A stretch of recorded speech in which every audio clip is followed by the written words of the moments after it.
하겠습니다. 하늘 복 많이 받으세요. 우리 5명씩.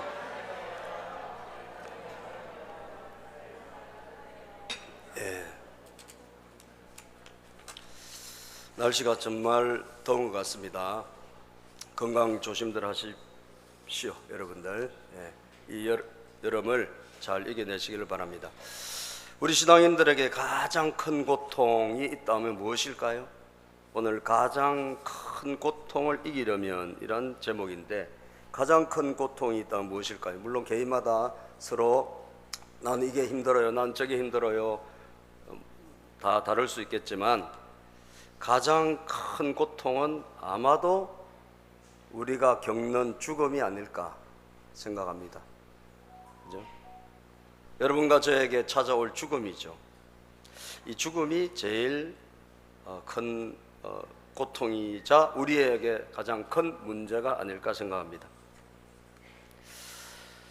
물질적인 고통이나 질병의 고통, 또 여러 가지 정신적인 우리에게 고통, 이런 것들이 우리를 힘들게 할 수도 있겠지만, 그러나 어느 순간 갑자기 우리에게 찾아오는 이 죽음, 그것이 갑작스런 사고가 됐건 또는 갑작스런 질병이 됐건, 그런 고통이 찾아올 때 여러분, 저 여러분들이 어떻게 그것을 이겨낼까라고 하는 문제입니다. 그 당시에 우리 초대교회, 우리가 지금 읽고 있는 사도행전에 나오는 우리 초대교회 성도님들은 우리와 또 다른 죽음의 공포를 갖고 신앙생활을 했습니다. 그것은 뭐냐 하면, 지금 저와 여러분들은 다행스럽게도 예수님을 믿는다고 해가지고 그것 때문에 무슨 큰 핍박을 받거나 그런 것은 많이 줄어들었습니다. 우리 기독교가 들어온 지 거의 지금 100여 년이 훨씬 지났기 때문에 많이 줄어들었는데, 이 당시만 하더라도 여러분, 이들은 일반적인 물질의 어려움, 또 육신의 어려움, 이런 것을 넘어서서 기독교를 믿는다는 것 때문에, 예수님을 믿는다는 것, 이 한 가지 때문에 이 사람들은 엄청난 많은 박해와 어려움을 겪고 있었습니다. 그 박해와 어려움의 마지막에는 뭐가 있을까요? 마지막에는 죽음이라는 것도 있을 수 있는 거예요. 제가 어떤 선교사님의 인도에서 선교하시는 분의 선교사님의 선교 편지를 우연히 보게 됐는데, 인도 같은 경우도 예수님을 믿는 게 굉장히 힘든 나라더라고요. 인도가 보통 힘든 게 아니에요. 거기 힌두인들이 굉장히 핍박하는 거예요. 예수 믿는다는 그 한 가지 때문에. 그래서 심지어 예수 믿는 사람들을 막 찾아와가지고 협박하고, 심지어 폭행하고, 또 집을 불태우고, 그렇게 해서 도저히 살 수가 없어가지고 난민이 되어가지고 집단적인 그 난민 생활을 할 수밖에 없는 그런 인도의 기독교인들이 많이 있습니다. 순교사가 많아요. 죽는 거예요. 예수 믿는다는 것 한 가지 때문에 남편이 갑자기 끌려갔는데 죽음으로 돌아온다든지, 그런 일들이 지금도 특정한 나라에는 일어나고 있고, 우리가 당장 우리 머리 위에 있는 북한에는 지금 믿는다는 것 한 가지로 끌려가서 처형당하고 여러분 감옥에 들어가고, 그런 일은 비일비재하게 있습니다. 제가 얼마 전에 만난 그 탈북하신 목사님이 노년에 계신데, 여기 노년에 탈북자들이 많이 모여 살잖아요. 거기에서 목회하신 분이 계신데, 그분은 북한에서 탈북해서 중국에서 예수님을 믿었어요. 그리고 은혜를 받았어요. 그리고 잘 말씀을 훈련 받다가 체포돼 가지고 북한으로 끌려간 거예요. 여러분, 상당히 많은 사람들이 끌려가면 죽기도 하고 생명을 그냥 내어놔야 되는 그런 경우가 많고, 또 본인도 10년 정도 감옥에서 고생을 하셨더라고요. 그러니까 어떻게 보면 우리하고 지금 직면한 고통과 이 당시에 성도들이 직면한 고통은 약간 차원이 다를 수가 있어요. 그죠? 저 여러분들은요, 누군가의 많은 희생과 고통이 있었기 때문에 지금 그래도 편안하게 신앙생활 하는 거예요. 감사하시기를 바랍니다. 할렐루야.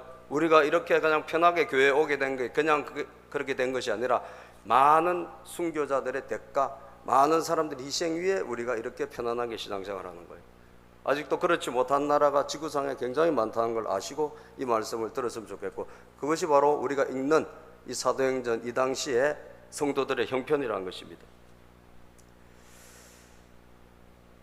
기독교가 들어갔을 때 여러분 핍박이 일어난 이유는 무엇입니까? 신앙을 자기의 배운 대로 실천하기 때문에 그런 거예요.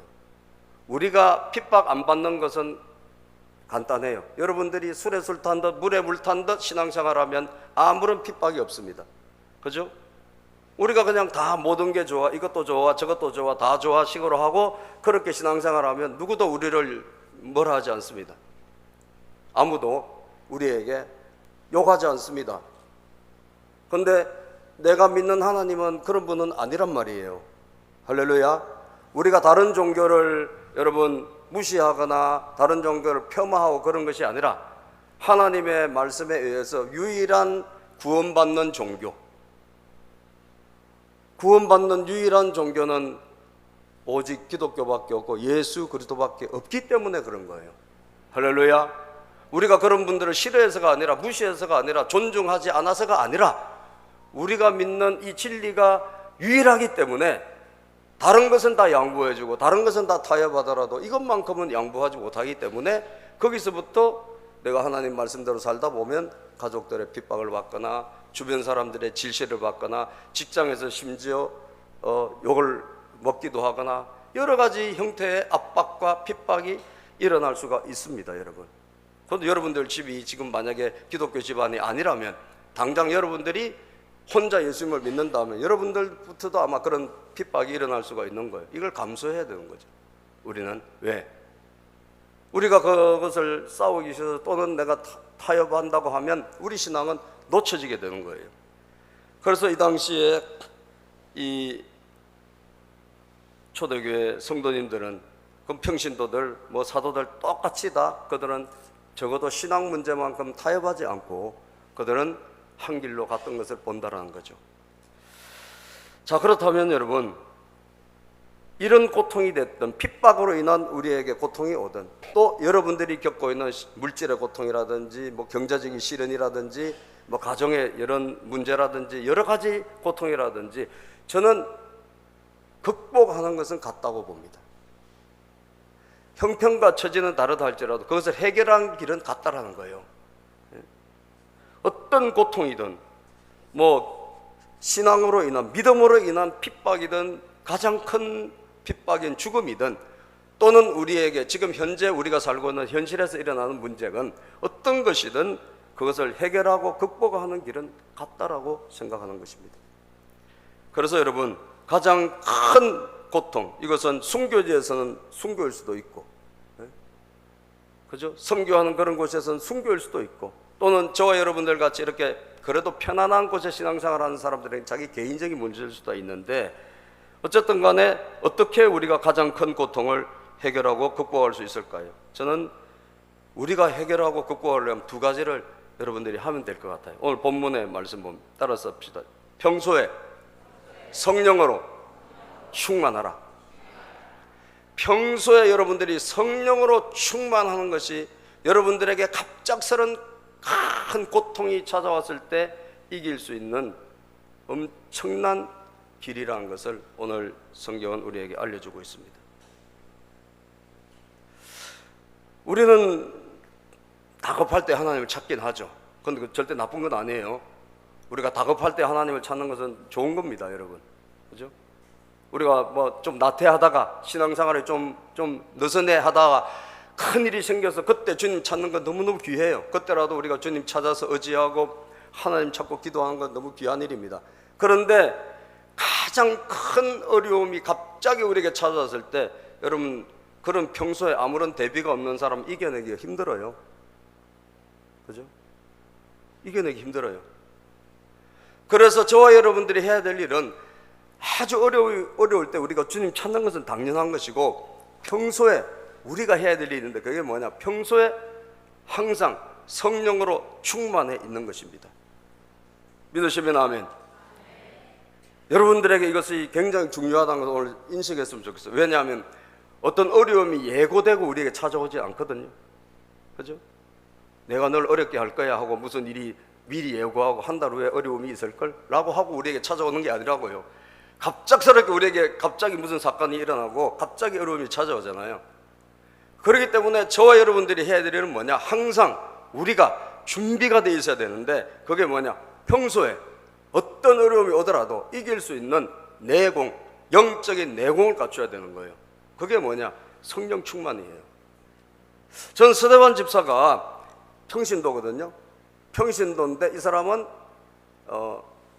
초대교회가 좀 시끄러워서 문제가 많아가지고 구제를 하다가 사람들이 자꾸 삐지고 뭐 주니 안 주니 그래서 시험 들고 이러니까 사도들이 안 되겠다, 이거 우리 사도들이 하던 것보다 이건 평신도 집사를 세워가지고 이들에게 맡기고 사도들은 기도와 말씀에 전념하자, 이렇게 해서 교회가 시끄러워졌을 때 좋은 사람 뽑았어요. 좋은 사람이 누구냐? 믿음과 성령이 충만한 사람을 뽑은 거예요. 그래서 뽑힌 사람의 7 집사가 있는데 그 중에 첫 번째 나오는 사람이 스데반이에요. 그러니까 7명의 안수 집사를 세웠는데 이게 교회사에 나오는 가장 최초의 안수 집사예요. 7명의 안수 집사를 세웠는데 안수하여 임직자를 세운 거예요. 그런데 그 중에 첫 번째 등장하는 사람의 이름이 스데반입니다. 뽑는 조건은 뭐냐? 지혜와 성령, 지혜와 성령과 믿음이 충만한 사람이에요. 그 사람 중에서 뽑자, 이렇게 해서 뽑힌 사람이에요. 자, 보면 사도행전 6장 5절 6절을 봅시다. 사도행전 6장 5절 6절입니다. 시작.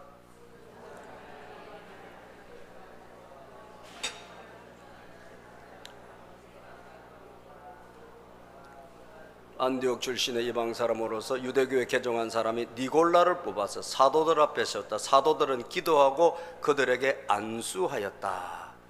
자, 사도들이 말한 거예요. 베드로가 말한 거예요. 믿음과 성령이 충만한 사람 중에서 뽑아야 된다. 아무나 뽑으면 안 되고 성령 충만한 사람, 믿음 충만한 사람, 이런 사람 지혜가 충만하단 말이에요. 그래서 지혜롭게 하나님 일을 잘 감당할 거니까. 그래서 뽑힌 사람이 성도님들이 투표해서 뽑힌 거예요. 이 사람이 누구냐? 스데반 집사, 빌립, 또 브로고로, 니가노로, 디몬, 바베나, 그리고 니골라. 그러니까 7명 중에서 제일 앞에 있는 사람 이름이 뭡니까? 스데반이죠. 스데반이니까 약간 외국에서 살다가 온 히브리파 성도예요. 그죠? 스데반이니까.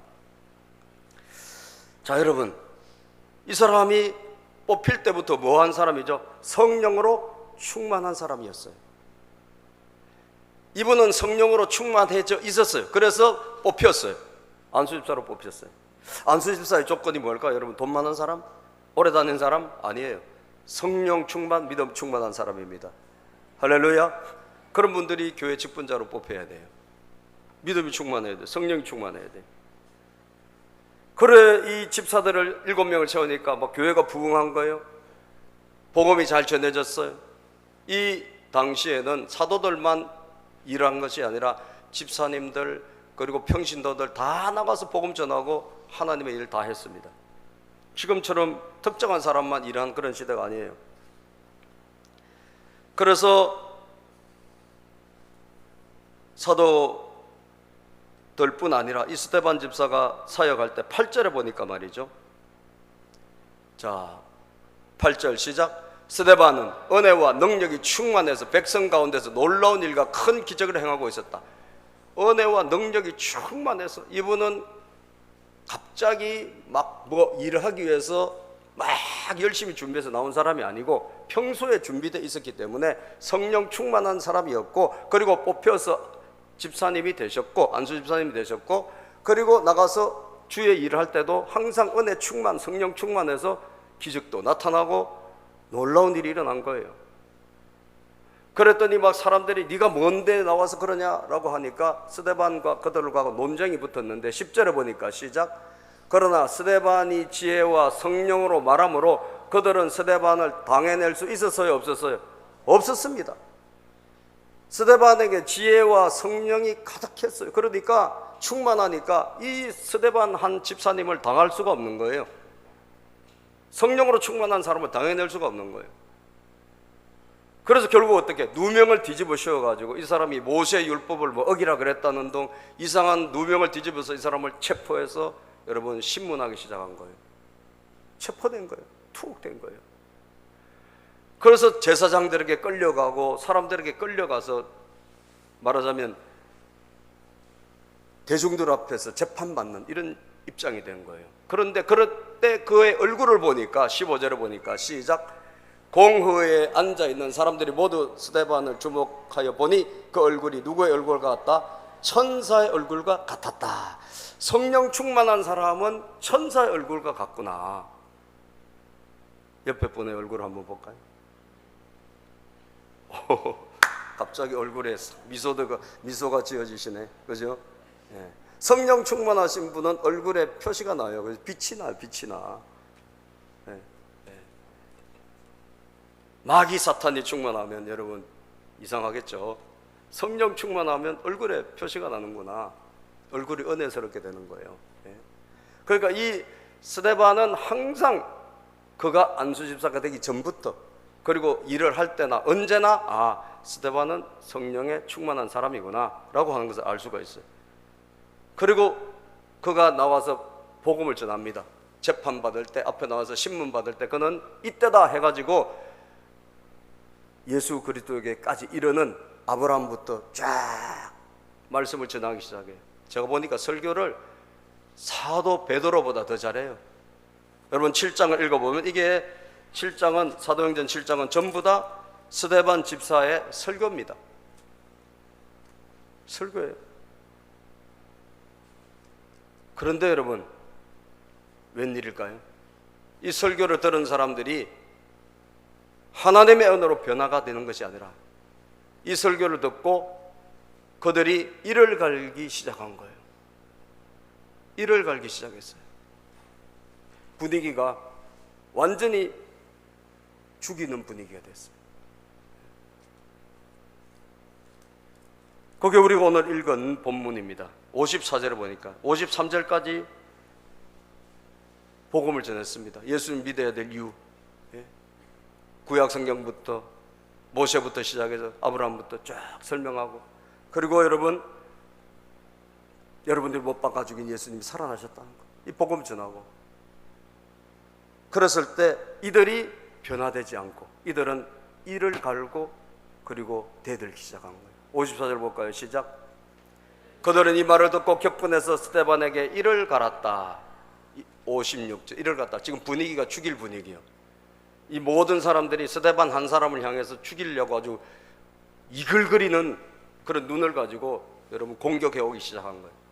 그런데 스데반이 시작. 그런데 스데반이 성령이 충만하여, 아멘. 요거예요. 여기 얘기. 그런데 스데반이 어떻게 이겨냈는가? 성령이 충만하여. 그가 갑자기 이런 사람들의 반응을 예상하고 오늘 내가 이렇게 전하면 이 사람들이 지금까지 많은 사람들이 변화됐으니까 사도들의 설교를 듣고 변화되고 예수 믿고 구원받는 사람이 많았잖아요. 하루에 3,000명, 5,000명씩 돌아왔잖아요. 그런데 그럴 가능성도 얼마든지 있지 않습니까? 그런데 반응이 완전히 뒤집어져서 죽이려고 달려드는데 스데반이 성령이 충만하여 라고 성경은 기록하고 있다는 거예요. 스데반은 항상 충만한, 성령에 충만한 사람이었구나. 우리가 지금 추적해 보면 스데반은 오늘 충만한 것이 아니라 항상 성령 충만한 사람이에요. 전날은 스데반이 여러분 아깝게 순교하는 날인데 그에게 그날이 순교의 날이라고 하는 것을 알 수 있었을까? 몰랐겠죠. 그런데 성령이 충만하였기 때문에 이겨낼 수 있었던 거예요. 사랑하는 여러분, 저 여러분들에게 어떤 문제가 앞으로 일어날 수도 있고 또 지금 현재 우리에게 일어날 수 있겠지만 여러분들의 힘으로는 죄송하지만 절대 이겨낼 수 없어요. 믿으시면 아멘 합시다. 우리가 이길 수 있는 유일한 길은 하나님의 은혜가 우리에게 충만하게 있는 것입니다. 그것은 바로 성령님이 나와 충만하게 함께 하시는 거예요. 그때에만 우리는 이겨낼 수 있는 거예요. 승리할 수 있는 거예요. 우리는 스데반 집사를 보면 알 수가 있습니다. 그 성령 충만에 대해서 잘 이해가 안 되시는 분들은 핸드폰을 생각하면 돼요. 핸드폰은 여러분 아침에 여러분들이 잘 꼽아 놓으면 아침에 나올 때 어떻게 돼요? 배터리, 그렇죠? 배터리. 배터리가 어떻게 돼요? 가득 차죠. 그런데 들고 나가서 통화하고 뭐 전화 걸고 하다 보면 어떻게 돼요? 점점 줄어들잖아요. 점점 줄어들어. 갈수록 갈수록. 나중에는 빨간 줄이 나와요. 다 끝나간다 이거예요. 그럼 어떻게 해야 돼요? 어떻게 해야 돼? 빨리 꽂아야죠. 네. 여러분 하루에 여러분 핸드폰 배터리 몇 번 충전하세요? 적어도 한 번 이상은 할 거예요. 그죠? 아무리 못해도 한 번 이상은 할 거라고요. 한 번 또는 내지 두 번 정도는 할 거라고. 그래야지 하루를 쓸 수 있어요. 여러분들 이것이 충만돼 있을 때 내가 가지고 다녀서 마음대로 통화하듯이 핸드폰만 전기 충만 꼽지 말고 여러분들이 하나님에게 접속하기를 축복합니다. 항상 매일. 왜? 접속하지 않으면 우리는 핸드폰이 쭉 떨어지듯이 우리도 마찬가지로 내가 구원은 받았는지 몰라도 내가 예수님을 믿었는지 몰라도 우리 안에 있는 영적인 하나님에는 다 빠져나가고 없는 거예요. 여러분들에게 작은 문제 하나만 일어나도 걸려 넘어집니다. 시험 들어요. 작은 시험 하나도 못 이겨요. 그런데 갑작스러운 큰 시험을 이길 수 있다고요? 천만의 말씀이에요. 못 이깁니다. 우리가 오늘 이 스데반 집사를 통해서 배울 수 있는 것은 아 그렇구나 성령 충만 좋지만 그 성령 충만을 미리 위험이 오기 전에 큰 사건이 일어나기 전에 항상 내가 성령으로 충만해 있어야 되겠구나. 그거 하시기를 바랍니다. 항상 하나님과 접속하세요. 주님과 떨어져 있지 말고 하나님에게 여러분들의 배터리를 꼽으시기를 바랍니다. 여러분의 타이어 공기압을 점검하고 운행하듯이 내 영적인 타이어의 공기압은 지금 충만한가를 점검하시라는 거죠. 바람 다 빠져 있지는 않나? 바람 다 빠져 있지는 않나? 보시라는 것입니다. 우리는 스데반 집사의 그것을 배울 수 있다는 거죠. 두 번째, 하늘의 영광을 바라보라는 것이에요. 두 번째, 따라합시다. 하늘 영광을 바라봐라. 자, 성령 충만하면 참 감사한 것은요, 성령 충만하면 우리가 어디를 볼까요? 위를 바라봐요. 성령 충만하지 않으면 자꾸 땅을 바라봐요. 이 세상을 바라봐요. 자꾸 땅의 것이 자꾸 크게 보이고 이 세상 거 먹고 살고 막 이런 거 잘 먹고 사는 거 이런 것에 자꾸 연연하게 이게 눈에 보여요, 여러분. 그런데 성령 충만하면 어떻게 될까요? 성령 충만하면 우리의 눈이 들려요. 우리의 눈이 어디로? 하늘로 들린다는 거예요.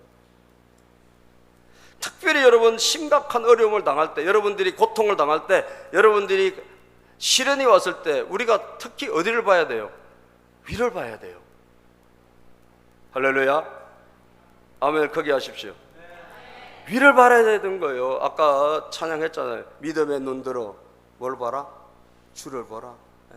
믿음의 눈 들어 주를 보라. 믿음의 눈 들어 주를 보는 거예요, 여러분.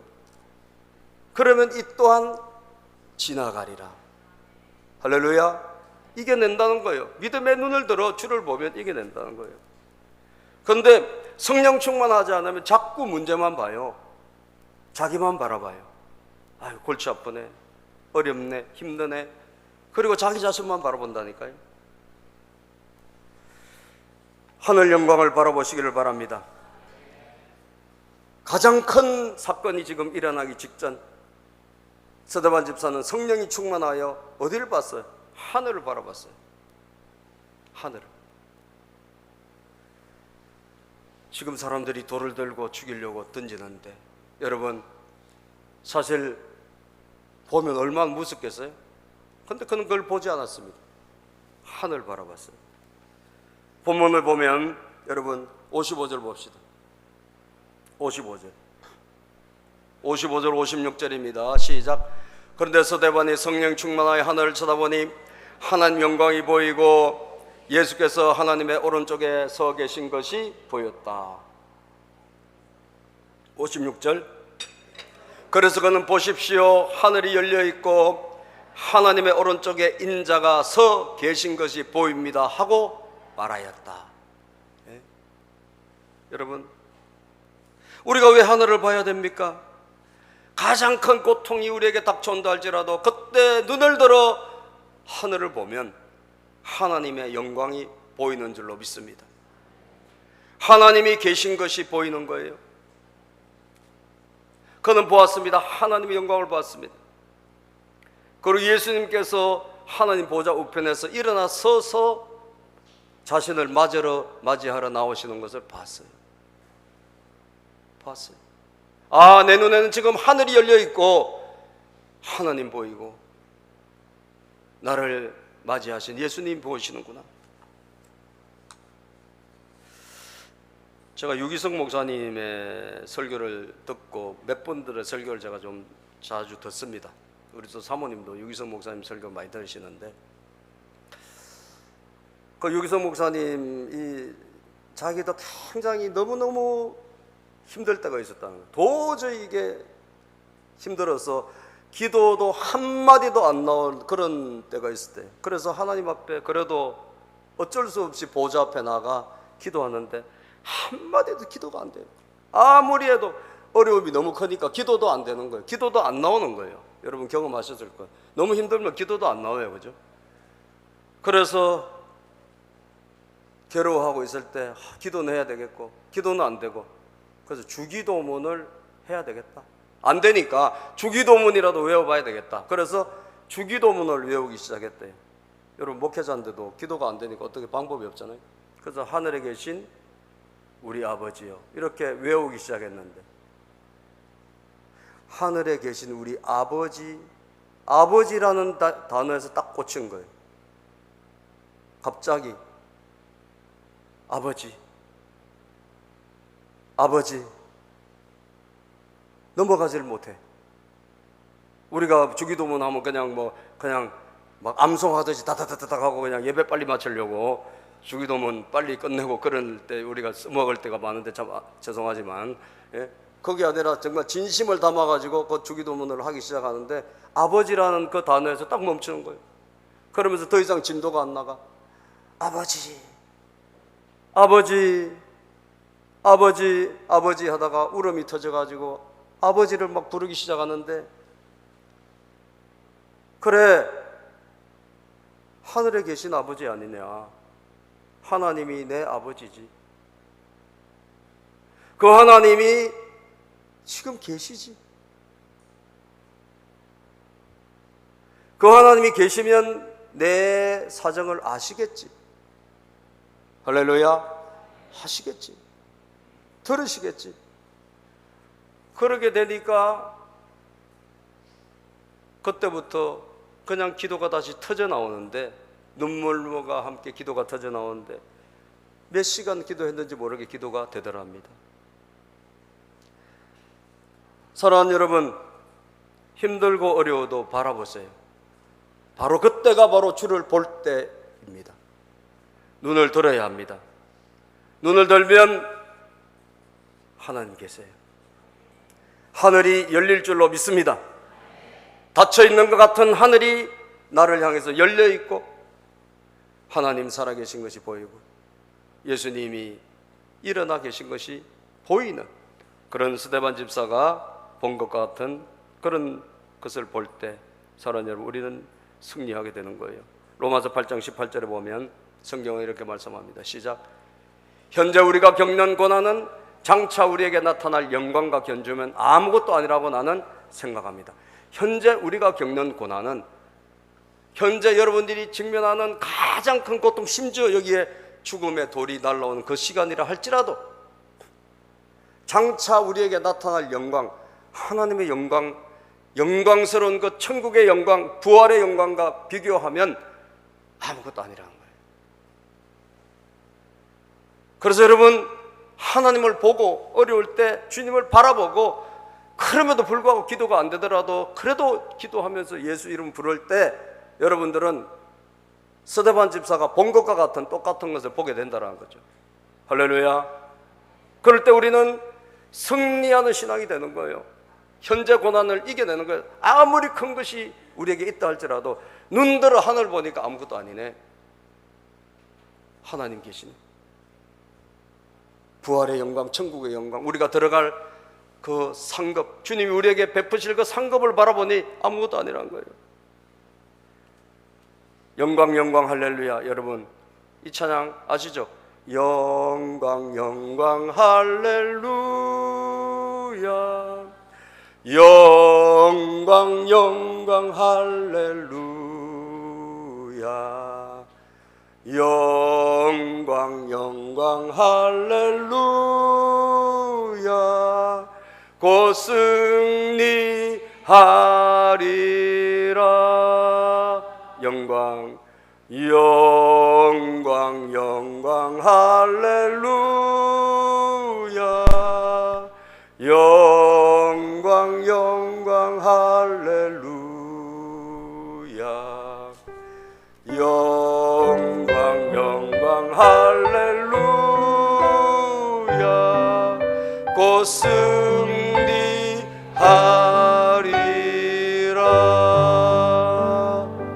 아멘. 우리가 하늘을 볼 때 영광의 하나님 예수 그리스도, 그 천국의 놀라운 세계, 우리가 받을 상급, 여러분 심은 대로 거둡니다. 여러분이 주를 위해서 희생하고 헌신하면 반드시 하나님 갚아주세요. 요한계시록 22장 12절을 보니까요, 성경 그렇게 말씀하거든요. 시작. 보아라, 내가 곧 가겠다. 나는 각 사람에게 그 행위대로 갚아주려고 상을 가지고 간다. 여러분들이 하나님을 위해서 헌신했다, 내가 주를 위해서 수고했다, 여러분 절대로 날아가는 거 하나도 없어요. 하나님은 다 우리 행위대로 상으로 갚아주세요. 이 땅에서 수고하고 헌신은 많이 한 분일수록 천국에서 받을 상은 클까요, 작을까? 크죠. 스데반 집사처럼 여러분, 자기의 목숨을 주를 위해서 아낌없이 내던진 사람은 그 받을 상급이 얼마나 크겠습니까? 순교의 상급이. 그걸 보고 이겨내는 것이에요. 이겨냈다는 여러분 그 신앙의 표시가 무엇입니까? 순종과 용서가 되는 거예요. 예? 여러분, 성령 충만하고 하늘을 바라보고 하늘의 영광을 바라보면 어떻게 이겨낼까? 마지막으로 세 번째, 여러분, 순종과 용서로 이기게 하신다. 따라합시다. 순종과 용서로 이기게 하신다. 예. 순종과 용서. 스데반 집사가 여러분 자기에게 돌을 들고 사람들이 죽이려고 할 때, 돌을 던질 때 저것을 받아들이는 게 결코 쉬운 일은 아니었을 거예요. 그죠?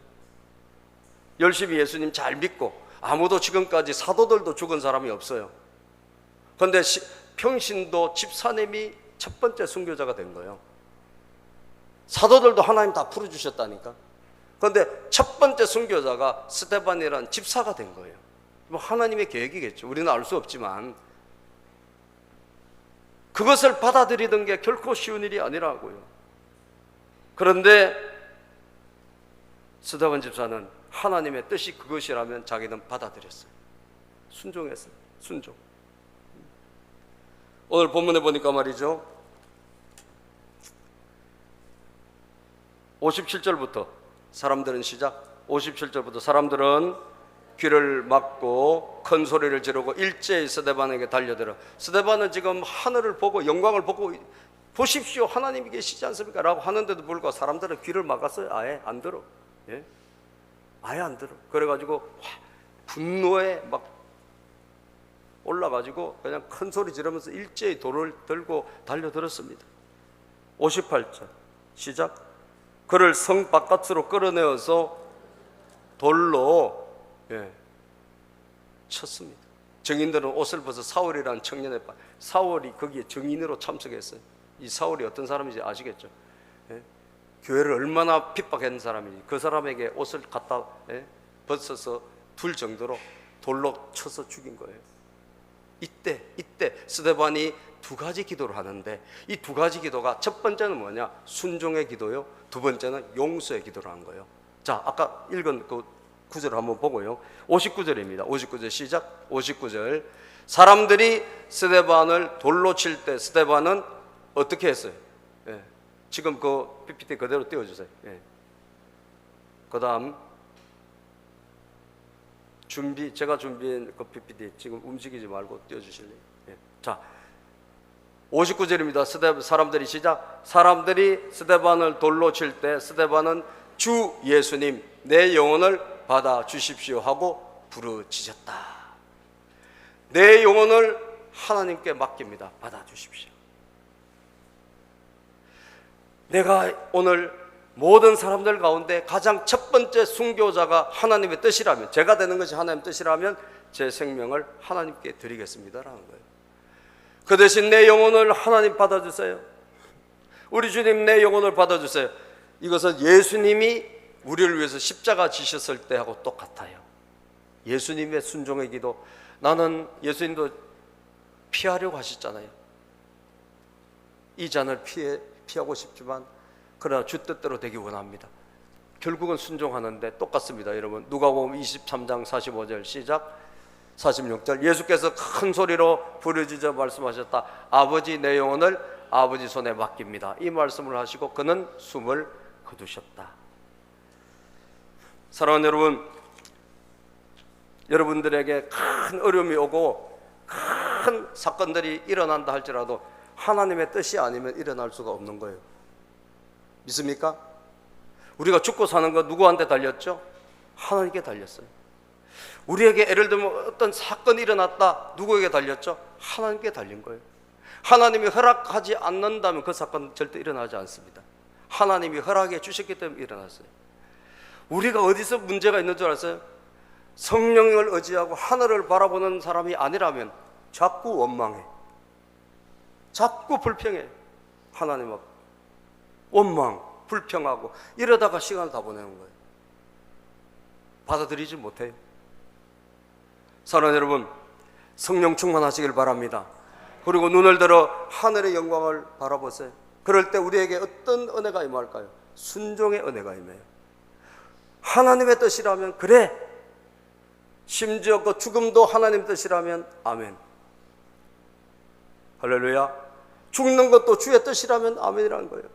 우리는 살고 싶어요. 그죠? 옆에 분에 물어봤어요. 댁은 살고 싶은지 어떤지. 시작. 살고 싶죠? 네. 죽고 싶은 사람 아무도 없을 거예요. 100살까지 살고 싶을 거예요. 어떤 분은 빨리 죽고 싶다는데 다 거짓말이라고 그러더라고요. 네. 실제로는 아니래요. 네. 그런데 여러분, 하나님의 뜻이 만약에 우리가 이 땅에서 떠나는 것이 아버지 뜻이라면 아멘 할 수 있겠습니까? 그걸 받아들이는 거예요. 그걸 받아들이는 게 바로 하나님의 은혜예요. 주님은 그것을 받아들이게 하시는 거예요. 우리에게 일어난 불행도 받아들이게 하시고 인정하게 하시고 내 가정에 일어난 사건도 인정하게 하시고 내 자녀에게 일어난 사건도 인정하게 하시고 내 범사에 일어난 사건도 인정하게 하시는 거예요. 여기서부터 풀어내시라는 거예요. 순종하시기를 축복합니다. 순종으로 이겨내셔야 돼요. 두 번째는 용서로 이겨내시게 하신다는 거예요. 두 가지 기도했다 그랬죠. 두 번째 기도가 뭐냐? 용서의 기도예요. 60절 보면 시작. 그리고 무릎을 꿇고서 큰 소리로 주님 이 죄를 저 사람들에게 돌리지 마십시오 하고 외쳤다. 이 말을 하고 스데반은 잠들었다. 이 죄를 저 사람들에게 돌리지. 여러분, 우리가 누구에게 말 한마디 들어도 보복하고 싶고 갚아주고 싶은데 돌을 들고 여러분 나를 죽이는데 그 사람들에게 좋은 말이 나올까요? 그런데 스데반 집사는 죽으면서 돌에 맞아 죽으면서 뭐라고 그랬습니까? 하나님 이 죄를 저들에게 돌리지 마십시오. 이 말은 저들을 용서해 달라는 거예요. 저들을 용서해 주십시오. 저것은 예수님의 기도와 똑같았어요.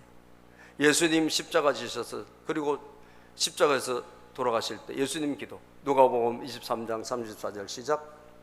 그때 예수께서 말씀하셨다. 아버지, 저 사람들을 용서하여 주십시오. 저 사람들은 자기네가 무슨 일을 하는지 알지 못합니다.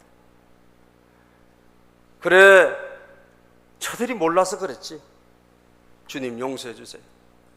주님 그들을 불쌍히 해 주세요. 라고 하는 용서가 우리에게 가능하게 되더라는 거예요. 사랑하는 여러분, 저와 여러분들이 직면하고 있는 어려움도 마찬가지입니다. 우리가 하늘을 바라보면, 성령으로 하나를 바라보면 하나님께서 우리로 하여금 순종하게도 하시고 그리고 용서하게도 하십니다. 왜냐하면 우리가 어떤 어려움을 당할 때 사람들로부터 오는 어려움들이 참 많거든요. 그죠? 그런데 그 사람들을 미워하거나 그 사람들을 우리가 정말 보복하고 싶은 이 원수로 내 마음이 충만한 이것 때문에 얼마나 잠을 못 이루고 불면을 이룰 때가 얼마나 많은지 모른다는 거예요. 이번에도 우리가 섭섭한 사람들에게 그 갚아주고 싶었던 그 사람들의 마음이 잘 드러난 사건이 경북에 있는 무슨 복날에 무슨 사건이 일어나서요. 그죠? 닭 삼계탕을 먹고 거의 4명 가까이 어르신들이 돌아가셨어요. 그런데 수사가 이제 지금 되고 있는데 제가 뉴스 이렇게 보니까 어떤 분이 누군가를 미워해가지고 뭔가를 뿌려놓은 것 같아요. 약을 뿌리고 농약을. 그 사건이 몇 년 전에도 한번 일어났던데 또 일어난 것 같아요. 섭섭한 게 있었겠죠, 그죠? 섭섭한 게. 사람은 말이죠. 그래요. 우리가 미워서 누가 나한테 섭섭하게 하면 그거 막 어떻게 하든지 갚아주고 싶고 이게 인지상정인데 여러분, 이걸 이겨낼 수 있는 길은 뭐냐? 누가 저렇게 이야기할 수 있겠죠? 저들을 용서해달라. 위를 보는 사람, 하나님의 영광을 보는 사람만이 가능한 줄로 믿습니다.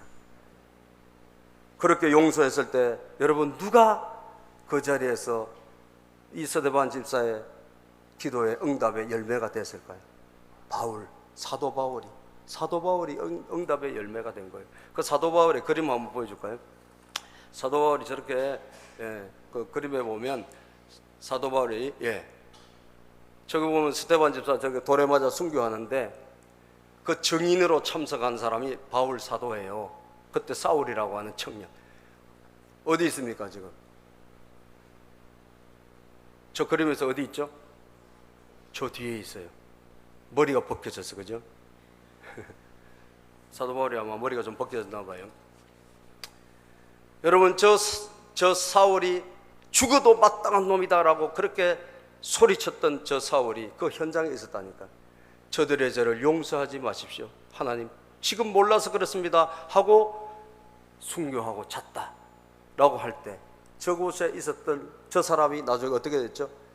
하나님께서는 스데반의 기도를 들으시고 그 사람을 나중에 사도행전 9장에서 보면 사울이 예수님 만나가지고 변화되잖아요.